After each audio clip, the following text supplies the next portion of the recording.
Good afternoon, everybody, and welcome to the Working Lunch. In a change to some listings, you've got myself, you've got Shafiq, who are your co-hosts today, and we are joined by Liz Lembke. There she is, waving to us all. So welcome, everybody. It would be great to kind of sound off who is having what for lunch. Liz, have you had your lunch yet? I did. We're an hour ahead of you guys. I had beautiful buttered rice with asparagus sauce. So, e.g., cleaning out the fridge and eating leftovers. Well, white asparagus. That sounds of course. In Germany, that's the only color we know. Shafiq, what did you? I know, Shafiq, you are a bit of a cook, right? So, did you have something? Yeah. What did you make for lunch today? So I made teriyaki chicken stir fry. Wow. And because I like it a bit spicy, I just added a little bit of chili oil in it, and then lots of veg. But then I didn't want to have an accident, just before, so I thought I'll eat afterwards and not during our chat. I'm not even going to follow up on what the accident might well be, because that just... Well, I meant, on my laptop or while I'm eating. So, yeah. Exactly. So if we hear a grumbling stomach, it's going to be yours. Yeah. For me, I had my usual. I'm a man. I love a salad, so it was just a salad and a cheeky packet of crisps on the side, which just had to. It's called balance. Yeah, absolutely. It's equaling it up. A balanced diet. And while we still wait for the rest of the guys to kind of come on board, how has everybody's week been so far? Have we had a good one? Have we been busy? Liz, tell us about your week so far. So my week has been really busy in a good way. I'm doing a thing on talent ecosystems this week, tomorrow, so that's going to be going. So I had a couple of calls on that. Emotionally, not that great. I'm going to a funeral tomorrow. My mother-in-law passed away, so as we all do, you balance the both. Shafiq, how's your week going? It's been very good. I'm working for an American client right now, so it's a few late nights, but hopefully it'll get back to normal soon. Oh, do you mean the new normal? Do you mean? The new normal. Yeah. Luckily, I'm a night owl anyway, so that does help. But it's still, I'd like to really quit before midnight, but it doesn't happen often. So you're working to US times now, right? Is that? Yeah. Okay. Yeah. So getting up at 7 this morning was not part of the plan. For myself, it has been a slow week, actually. I've been pretty busy today. The rest of the team are quite busy at the minute, but yesterday was a little slow. But hopefully, fingers crossed, we're going to be still bringing on a little bit of new business this week. So fingers crossed. So I tell you what, let's crack on. But so Liz, the title of today is 1 Step Forward and 2 Meters Back. Now I'm going to blitz over the Paula Abdul reference, although I think we should kind of revisit that towards the end of this webinar. I think we're going to have a Paula Abdul bingo going on. So anybody who wants to take part in the chat, you'll get extra bonus points and call outs for any Paula Abdul songs that fit to what we're talking about. You can slip in. I must admit, I got that one, but I'm not when it comes to Paula Abdul songs at that point, I remember the video of her and the animated cat. And, yes, exactly. Reminded you of Cheetos. It was good. Exactly. So what do you mean by, what is it we're talking about with 1 step forward and 2 meters back? Yeah, it's not about opposites attract. It is about this piece to say, how are we understanding how, as we shift, a lot of organizations, a lot of companies are going back to work, and it is this piece of how do we balance out the good things that we've experienced with remote work. There's still going to be a large portion of our population doing remote work. There's a lot of fear. There's a lot of, I call it, there's 3 things, it's like the physical personal protection equipment, it's going to be the emotional personal protection equipment, and it's going to be the social personal protective equipment. So as we go back, it's going to be that piece about how do we balance those, and kind of look at it as an organization, as a team, and then of course also as an individual. Yeah, I mean, I think that's kind of top of everyone's mind though, right? Everyone did work in an office. So I mean, I'm quite lucky that I've always worked from home for a long time, so it doesn't kind of, it's not the kind of stress mentally or kind of like all the physical kind of stress of kind of trying to get to work. But it would be good to kind of get, you know, your kind of thoughts on that. You know, where do you start? You know, that's so many people kind of, I know people are already kind of heading back to work now. So you've kind of got all kinds of scenarios running. You've got the half-filled office. Yeah. With, you know, you've got the kind of rotation of staff. But what's your kind of take on it? Where do you start? You know? Well, I think I think, you know, here for me, I always try and look at what's the context, and, you know, and I think, you know, here, if you look at what experts are saying, is saying that, you know, we can expect capacity of around 70%, you know, and that's what we have to plan for in terms of how we look at office layout, as we look to how we're staffing, heck, how we're even going to church or whatever we're doing. So that, of course, also affects people with their fixed cost. And it's also going to be, you know, volumes are dropping, et cetera. So there's going to be that piece around how do we understand how we approach our customers who are going to be also very hesitant. You know, it's really this piece around how do we deliver value in new ways that really empathizes with what people are going through on a personal level, because we are, you know, it's a much more kind of safety focused consumerism, so to speak, in terms of, you know, people are saying, okay, is this pandemic proof? You know, what's the stability? A lot of people aren't necessarily changing jobs. They're staying in the jobs that they were because they're afraid, you know, how will this play out? There's also an expectation that salaries will definitely not increase, but they'll actually decrease. And also, as you're looking for a new job, also that piece around salary expectations, people are understanding that those are probably going to be lowered, which is a big impact.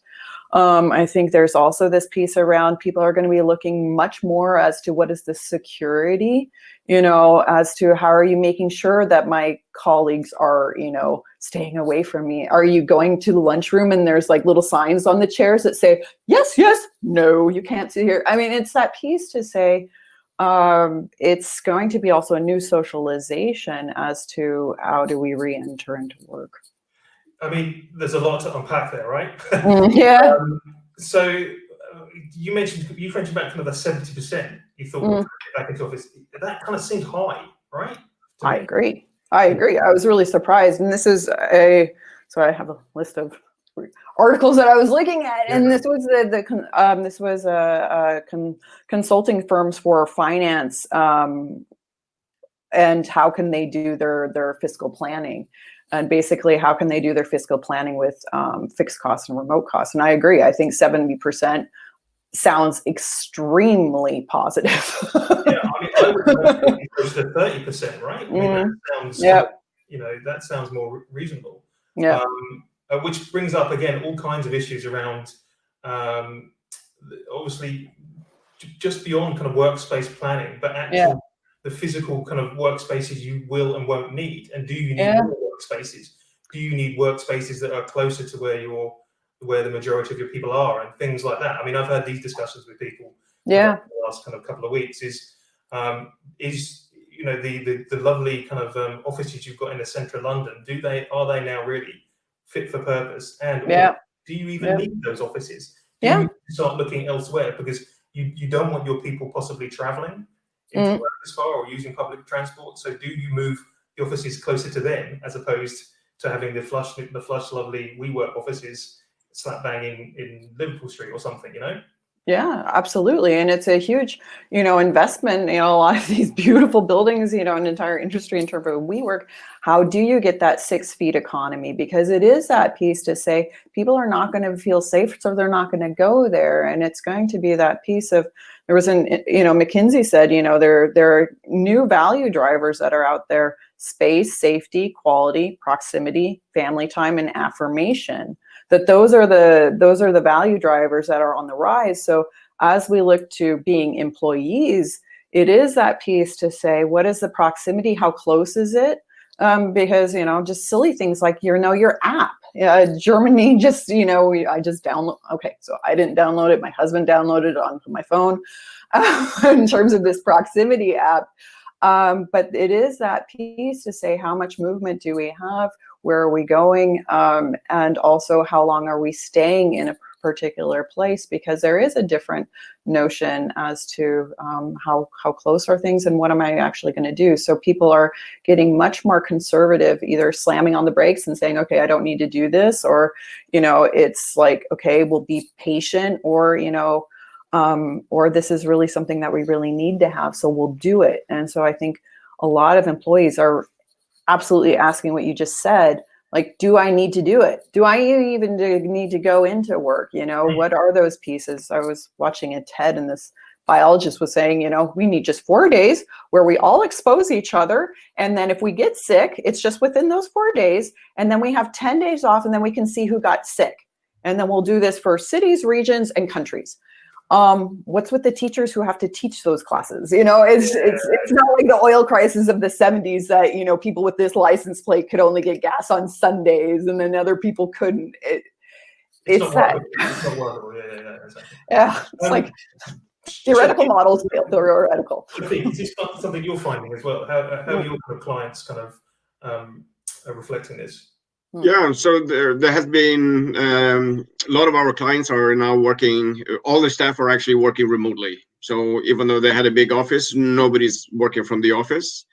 At most, they have maybe one guy going into the IT area just for the servers, and he's the only one that's actually in the office. So it's really, really changed for them. Their business is doing very well because they actually serve call centers. So call centers are very busy. And so suddenly they are in huge demand because now people have to be able to work from home, and with their solution they can. So, so they're growing, but it's one of the few, I guess, companies that I've come across that's actually doing very well in this market. And are you finding that businesses are trying to kind of future-proof them, or trying to predict how this is going to go? And are they trying to mitigate against this? So are they already putting in these plans? If they haven't started to return to work already, are they kind of planning to do the 30% rule? They're going up to the craziness that sounds like 70%. Yeah, and yeah, definitely not. I mean, they are looking at for people who feel like they work better from an office to accommodate those people, and maybe it's because they don't have a proper home office, so that will help with that. But for most of the people, if they'd rather work from home, they are really working hard to see if they can make it happen so that they can just work from home. And I think that sort of makes sense for many companies if they had maybe more of that approach, so that you don't force people to go to work, because I don't know if you're going to feel safe, and you certainly don't want to take public transport. Yeah, I mean, you don't want to mitigate that. You want to mitigate that kind of zeitgeist of fear that seems to kind of now seems to be kind of laying over everybody. And also from an employer perspective, you want to be seen as a good company that's kind of stuff, because this, again, I always bring stuff back to marketing because, well, I would do. But you can market on that. That's something to shout about to the rest of the world, and how you're doing this, and that you're still a great place to work. And as a recruiter, it's a great thing to talk about that you've got these clients that are, that take care of you. That you have that choice to work from home. You can be video onboarded. You're not going to be forced to have a face-to-face interview and things like that. Which is strange, because I came across we had a client. Again, who will remain nameless, but they were adamant that their customers had to see their candidates face to face. Pretty much, i.e., kind of ground their business model to an absolute halt, because they couldn't put anyone in front of any. Their customers basically just said, we're not going to see anyone. So, well, of course, you can quite easily onboard people these days and do video onboarding and video interviews. I mean, we've had that ability to do that for years. So from my perspective, kind of able to shout about that is a really kind of positive thing, as long as you're doing it properly. You're not forcing people back into the office and things like this. But I suppose kind of moving forward is, if we were to look forward kind of 6 to 12 months, where do we think we're going to kind of be at that point? Are we still there? Is this truly the new normal of kind of this kind of more flexible style of working from home and from the office? And also, the other thing I suppose I just want to kind of just maybe touch on is that that's not applicable to every single job out there. You just can't do it. No, yeah. Well, I think, in my opinion, people were really surprised about how well remote working went. And this is not remote working. This is remote working during a pandemic, you know?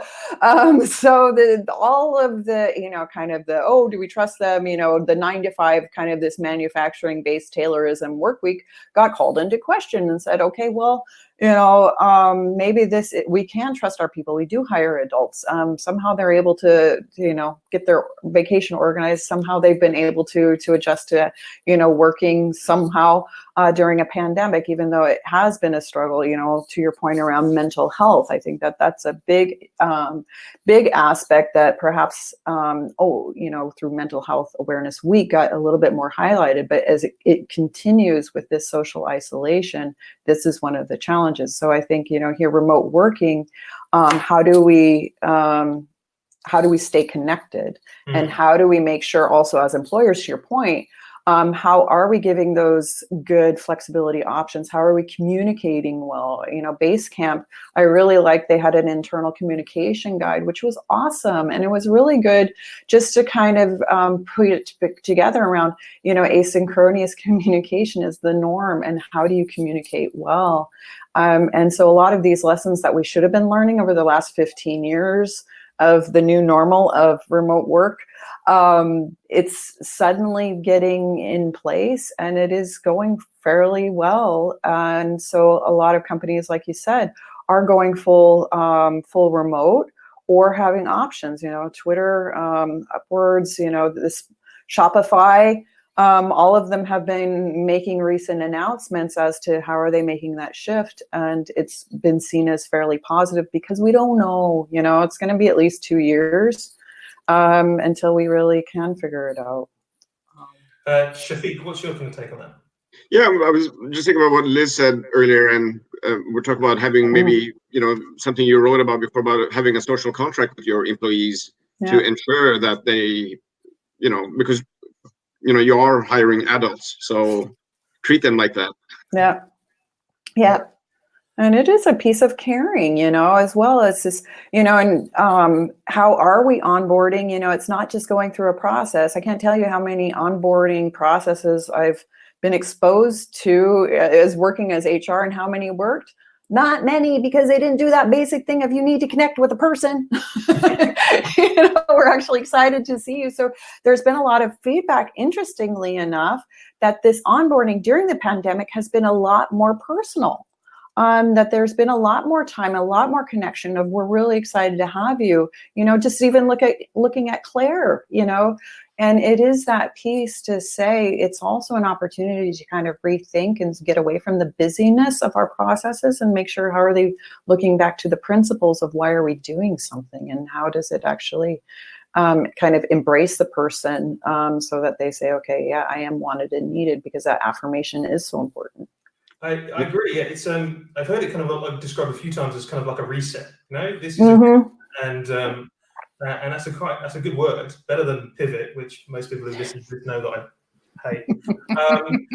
So it's a good time for a reset, right? Because and maybe in the long term of being forced upon us is it might be a good thing, you know, that we start to kind of feel this different way. And I think the fact that things like, well, for instance, what we're doing today, you know, crowd, Zoom, those things are now just ubiquitous, you know, and that's the way that we now communicate. The fact that we'll wave at the end of these kind of videos, you know what I mean? Weird things, right, that we've all kind of started doing on camera, or when it was just kind of like, you know, you might have had you know, an eye chat or something, a call with your parents or something like that to say hi.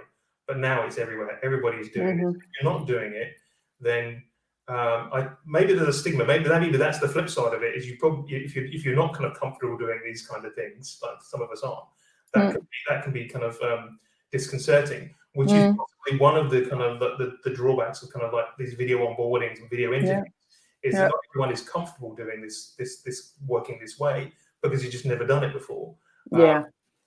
Which was one of the things I always kind of find kind of interesting about this, is because you're forced to be on video and on camera to a certain extent these days, you know, and you've kind of been forced to it. And if there's anyone on the call who doesn't have their camera switched on, suddenly it's kind of like, oh, why have they got their camera switched on? Exactly. And have you found that people are maybe more on time now and also more focused because they're not, because you're on video, you can't be doing other stuff, or under the table, exactly.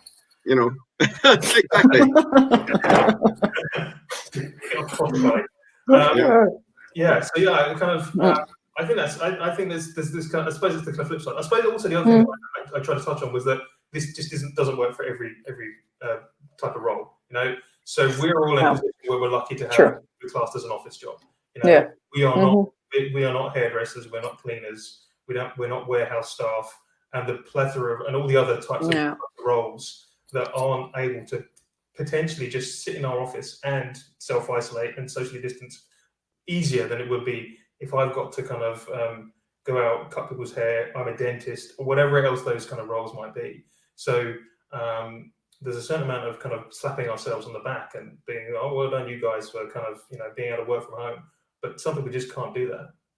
Well, and I think to your point there, it's so important to say, okay, how are we taking care? So, for example, just going to shift plan. So I've been in manufacturing for years. So how are we taking, adding additional hour and a half for shift changeover for cleaning, but also saying, okay, here, how are we helping, kind of connect and changing the tact times, doing these different pieces to say, hey, you guys are in a especially challenging situation because you can't get out of it.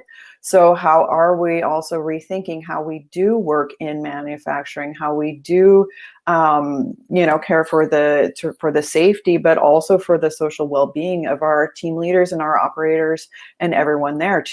Exactly right. And I think there has been for a lot of the leadership level, it's like, this is awesome, but it is this real piece of the people who are exposed to it, our essential workers, the mental strain of also, I'm coming back home. Am I going to get my family sick? These are not to be belittled in terms of real fears. So it is also a responsibility in terms of HR as to, looking, of course, to the hygiene in terms of physical hygiene, but also even being more attentive to how do we make sure that there is also the social hygiene factors that we're taking care of our most at-risk employees.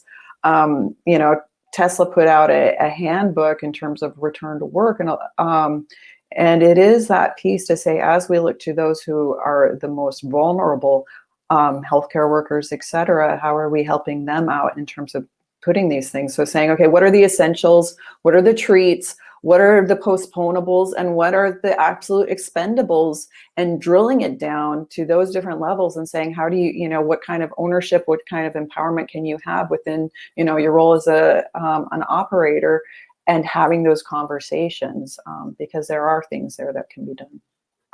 Yeah. Shafiq? Yeah, I was going to say, are you finding from manufacturing, are you finding companies are already talking to their employees to see how they can get them back, or what's your experience so far? So yes, absolutely. So, here the piece of the show must go on, even if, things are down in terms of sales. We're still, manufacturing. I'm leading a working group for talent management and learning in COVID era. And that's what they've said is that, here there's been a particular focus, and everyone's been really good on the safety PPE, but the piece and where they've really been trying to reinforce with the CFOs is this piece around how do we help them out and how do we make sure that, for example, we're updating our policies on sick leave. How are we making sure that they know, you're not fired if you're sick? It's really down to that. In terms of how do we really show our caring across the board, because we know that they're much more exposed, therefore they're much more fearful. So what can we do on our part to make sure that our policies are inclusive in terms of making sure that they're taken care of and that they know it, and that actionability is throughout the organization. And I'm guessing the mental health of people will also be, the fear will lead to a lot of mental health issues as well for them. Well, and there was an interesting, it is that piece to say, how how do you take care of mental health? It is that piece to say there's also a private space, and it's always there's the employer, and there's a barrier that you're not supposed to and not allowed to go across. So it's that piece of how do you have support groups anonymously, but also being, I don't want to say watchdog because that's a horrible term, but how are you attentive to your colleagues? How are you attentive to those pieces and understanding where you need to break? And also very vocally kind of like saying you're allowed to be weak, you're allowed to be going through a difficult time, and we're going to give you space. So that piece around empathy is everything, really putting into policies, because this is also a piece of kind of assurances. I think that's why we didn't get away from the time clock for so long, is that people felt at least I have something to and this piece around how do we trust you, it also needs to be shown up on the employer's side to say how do we make that possible. And so how is that kind of, now that's been kind of, that kind of thing's been actioned, Mm-hmm. are people, do you see kind of employees much more kind of, are they still reticent to come in? Are they feeling much more comfortable? What's the kind of state of play, basically, after you put that in? Yeah, it's an excellent question, James. So I think reticent, to be honest. Sorry. It had to happen at some point. I had a decent question. Yeah, come on. No, but it's really true. So even all of these beautiful policies, these, how do we make a psychologically safe environment, et cetera? People are still very fearful, and they're also very fearful of what will happen to my job, because they know that the numbers are down. They know that budgets are being cut. And it is that piece of, okay, well, I have to go in because I don't want to lose my job. So it's going to be a very interesting summer and very interesting fall as to how this plays out, and how things do shake out, because the principle based, that was, kind of February, March, that people were really saying, okay, we're authentic leaders, transparent, we were going to do the right thing by our people. Numbers got tighter in May and June. And so it is that piece of, we're seeing the downturn in the economy. And so people are reticent, they are going back, but not happy. But there's also people who are quitting and saying, my health is not worth it to be forced to go back. So it's right now, it's a very interesting shakeout, in my opinion. How are you guys seeing it? I think there's still this reticence and this fear from people that I've been talking to and the clients that we're talking to. There's still that kind of overwhelming kind of they haven't kind of got through that barrier yet. Yeah. Whether that is a barrier that we're ever going to get through, I'm kind of not sure. This might be kind of just a mental state that we're stuck in for the next couple of years. Yeah. Until there is a hard and fast kind of cure. But I think it's still early days, like you said. There's no real test cases or there's nothing surveyed out there that can give us kind of great information about this or data about this, as to what is kind of employee sentiment as they're going back to their workplaces. I imagine we would kind of get that over the next kind of couple of weeks, maybe even months. But the feeling I get anecdotally is that people still are pretty worried, and I don't think it makes a huge amount of difference how much the employers are kind of really putting into place. Some employers are going, crazy kind of with trying to kind of protect their employees, complete and absolute overkill almost. Not to, excuse the really terrible pun. There's, you probably in some cases maybe just continue to try and work from home where you can. I understand that obviously there are situations where you just cannot do that. And you just got to, there's possibly the kind of that kind of thing in your mind. Well, I've got a job to do, and I feel responsible to do this. If you are, like some people said, I think Lucas said in the chat, if you work in education, you've got to you probably feel you've got a responsibility to go back and teach these kids. But that you're opening yourself up basically to catching this, and so you've got all this. This is, and I think this comes back to where Shafiq was talking about this kind of mental health issue. Yeah. You're pulling in two different directions, and so it's difficult for an employer to probably put anything in place to kind of make you feel so at ease that you kind of that you're kind of going to get through that. Yeah. I wonder if maybe Germany might even lead the way, where you're based as, because they're so manufacturing focused, much more so than the UK. Maybe that's where some ideas will come from initially, just because they really need it even more than us quicker. What do you think? It's a good question. I mean, so it is that piece, the works councils are here in Germany very strong, but also very partnering, because it is that piece to say, how can we assure it? So I think, from what I've heard from clients, but also colleagues in HR, is that they've been experiencing a very positive piece to say, how do we get that empowerment? How do we get that principles over process, and really challenging things of, is this really truly necessary?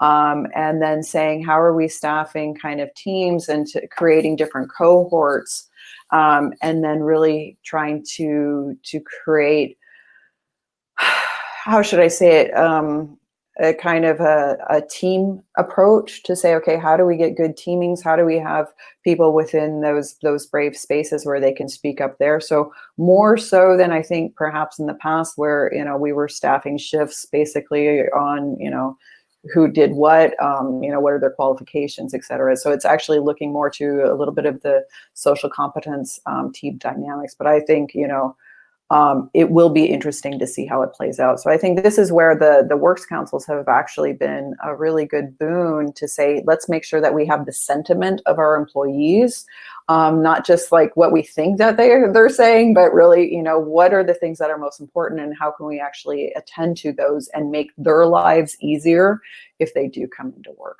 or when they do come into work. I suppose one kind of area we haven't really touched on is, obviously, and I'm not too sure how this works in Germany, or how it did work. We've got furloughed staff who are still on furlough, and potentially could still be on furlough for many months, possibly to go. So their kind of attitude, and they have a different kind of view on this, I would imagine, completely, because there's all kinds of things that are going to go through a furloughed staff's members. One is, why was I furloughed in the first place? Am I not kind of worthy of keeping my job? And then obviously all the talk now is that a lot of these possible furloughed staff may well be made redundant, because these businesses just aren't going to be on the same level as they were pre-pandemic, and are now going to be running on kind of skeleton crews, so they can possibly do without all the people that they furloughed, who are now going to be made redundant. Where does that sit in this kind of ecosystem of this just mess that we're in, basically? Absolutely. I think, it's also that piece around, the furloughed staff. You do have, what I've heard a lot of people is, how am I upskilling? How am I getting these capabilities so that my employability is higher? And what are those areas? Okay, are you ready for the drum roll? Bum, bum, bum, that I can pivot into, because I know you love that word. So I was, just like I was just on my L&D Cares call the other day, and instructional designers, so learning instructional designers, map very well in terms of their skill set for Scrum Masters. So looking at, what are those different areas, and also doing some better advising for those on furloughs as to, here, how can you create your options? Because I think it goes back to that piece. If you're feeling helpless or at the mercy, I mean, a lot of my friends are on furloughed, or they have been completely let go, with the potential to maybe get hired back. And you feel, and this waiting, it's kind of like, when we were dating, someone's going to call, maybe you'll call, maybe you'll never call. And it's that piece of what can you actually do to help even your own kind of mental state to say, okay, what can I do to pull things forward? And that's going to change in the talent ecosystem, is like, we won't have as many people on staff. There will be a lot more gigsters. There's going to be a lot more project work. There's going to be a lot more transition from folks who have been used to being on staff. I'll just stay within learning. Most people in learning and development training were on staff. They don't know that the world outside of their security blanket. And so some of the work I'm doing with L&D Cares is, how can we kind of concierge and help them as career coaches as to how do you help find what is your magic sauce? What do you bring? And what are some alternative areas that you can go into? And this is also then important for recruiting. how do we make sure that we're not just looking for the laundry list of, here this fits, but saying, okay, someone has shown good learning agility, they have applicable skills from a different area that could bring something special to this role. So it will be a cross mix that, from the people who are looking for the job, because, we're coming from a seller's market now to a buyer's market for the most part. So it's going to be that piece of, how do I understand myself coming back from furlough? If, maybe I won't have a job, what can I do to be a little bit proactive there? Shafiq, what do you think about this? What do you think, I suppose, especially what's the recruiter's role kind of in this? That's kind of, I think, would be interesting. Yeah, that's a very good question, actually. I'm not sure I even know the answer. I wish I did. Really is to give comfort to people that can work remote, that it will be the new normal. So it will change, and just to make sure that they're ready to work from home properly, like really structured, in a structured way from home, not maybe like it is today, where maybe it's slightly forced upon you, but to maybe make that really schedule your day as if you were in the office, except the time you were commuting you're going to save, so you have that much more time to do other thbut I mean, I think it's a real opportunity for recruiters. I mean, this is a time where we can kind of say we. I'm not a recruiter, but I work with a lot. But where we can kind of really prove that we're there as and consultative. Really prove we understand the market, we understand what people are going through, and we can kind of guide people through this time. Now, there's been a lot of that kind of online. There's been some really great kind of businesses and recruiters and recruitment companies kind of putting stuff out there that's definitely kind of being of value. I suppose I would question whether it's actually getting in front of the people who are furloughed, but that's a whole other kind of issue. But I definitely think there's a role for recruiters to play in this, especially with furloughed people. And like you said, Liz, is just kind of talking them and guiding through this, whole upskilling, sideways skilling, lifelong learning, kind of aspect about this. And I understand, most people can still kind of learn, and a lot of businesses put those kind of things in place. I think that's an area kind of that we should be jumping up and down about, and the fact that we can kind of help keep people's kind of careers on track, basically, even through this. And I think we have the opportunity right now because, the recruiter is the one that's talking to the candidate. So they and the candidates will be open to the recruiter saying, this is how I feel. They may not want to say that to the employee or to the employer, because they don't want to show a weakness. But so that's where we can help them, maybe, I think, really say, look, this is how the market is. This is how they're feeling. There's no way they're going to tell you that, but they will tell us. Yeah, I agree. I think there's a time. The time, if we're ever going to be transparent, I think this is a good time. And to shake off that second-car salesman kind of image that comes across when it comes to a lot of recruiters. Absolutely. Because I think, I always say, for me, the recruiters are talent matchers. At the end of the day, it's that piece of, I think that is an undervalued aspect of what the beauty of being a really good recruiter is really having those relationships, really understanding what are the skills, capabilities, interests, and drivers, and how can you help facilitate basically good working relationships is going to be asked more to say, okay, here, what is that talent match? Because I feel like the network as to, I know that there's a new job, or et cetera, that is increasing because people are wanting to get their good friends good jobs. So having a little bit of the professionalism and that support through recruiters is really going to be important and really good. And it's an undervalued, just coming from HR, as to the industry knowledge, but also in terms of how things are advancing. That's where recruiters have a special place to play, and they can play it out more, in my humble opinion. I completely agree. So I don't know if you caught, so last Friday on Working Lunch, we had Steve and Matt Older talking about the automation process of the of recruiting. And we kind of basically talked through that you can pretty much automate the entire process, but there's a human touch Absolutely. Yeah. Bit that I think we can kind of really play a role in at this point. Yeah. We can do all the matching, you can do all the kind of the screening, you can do all the other stuff, and it can all be automated. Even the marketing, can all be can be automated. But there's a human touch, and I think that's again where we can kind of play a role. And I'm not kind of, a lot of recruiters that we deal with are doing all of this, and they're being very kind of they're being incredibly responsible. But I think that's kind of an area that we can really kind of almost own. Hugely so, absolutely. And because I think that's the piece of, people connecting with people.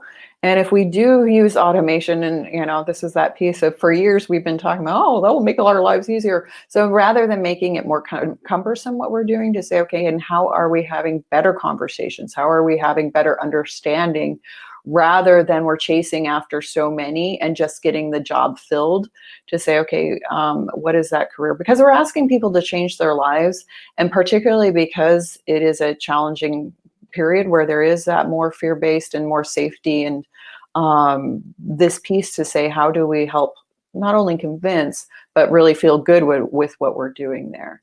So I was on I think 2 weeks ago, with Scott McRae from Candidate ID and Felix from Rocket Recruiter, because this was one of those pieces as to, how can we, this was my bane as a talent manager, is like, you guys in talent acquisition have these awesome tools, and I in talent management was using Excel sheets and learning how to do stupid Pivo tables, hated them.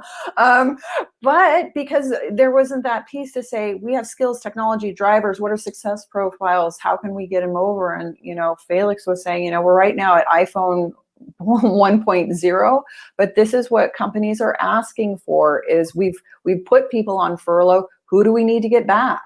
So yeah, every company had qualification matrices, but they weren't updated, perhaps in terms of real skills and capabilities. So now it's that a little bit of a positive bastardization of TA tools and TA tech, to be able to say, how can we do better total talent management? Shafiq, your camera is frozen on me, but if you can hear it. He's shocked and awed by what we're saying. I didn't realize I'd frozen. What's your kind of thoughts on this? I didn't even realize I'd frozen. So sorry, I was just making Paul Abdul references there. So I think we may have started a trend. We should have had a hashtag, really, shouldn't we? Shafiq, so kind of following up from those parts about the kind of caring recruiters, where do you kind of sit on this? No, for sure. I mean, I've always tried to be a caring recruiter and really try to match the clients with the candidates. And I only like working with, really, like, I think even Liz does that. And Debbie works with clients she likes working with, because if you're going to put somebody in a role, you want to make sure that they're going to look after the candidate. So even though the client is paying you, you still have to look after the candidate. And I think today it's even more important that you look after them, because, they are a resource, and not everybody will function well in this new way. It's new normal. I'm going to stop Liz, bring her back from typing into the chat more Paul Abdul references. There it is. You knew it, the way that you love me. Yeah. It's really transparent. So we're just let's try and kind of wrap up, because we've got a few minutes left here. What are the kind of things that we should be looking at really over the next kind of couple of weeks, when our workforce are all starting to kind of go back into the office, or if it's 30%, 70%, how many percent? What are kind of quick kind of takeaways, quick things that we should be kind of looking at? Good question. So I think, here, just the physical, emotional, and kind of the social, and really having those eyes on those three areas, and understanding that it's going to be personal each and every time. So getting good policies in place is important, because it establishes that kind of trust and that visibility and transparency of what are you doing and why are you doing it, but understanding how are we connecting at a social level in terms of teams, but also an individual level with the individual person and their particular circumstances. Shafiq? And do you think then we should maybe, have, we talked about it earlier, social contracts with our employees. Yep. Yeah, I think that's one of the things I'm going to kind of take away from this is the kind of social contract thing. It's not something I'd considered before, but I think it's a great idea. I don't know if are there examples of businesses already kind of have this in place? So, Shafiq. So I wrote a newsletter edition of that social contract a couple of weeks ago.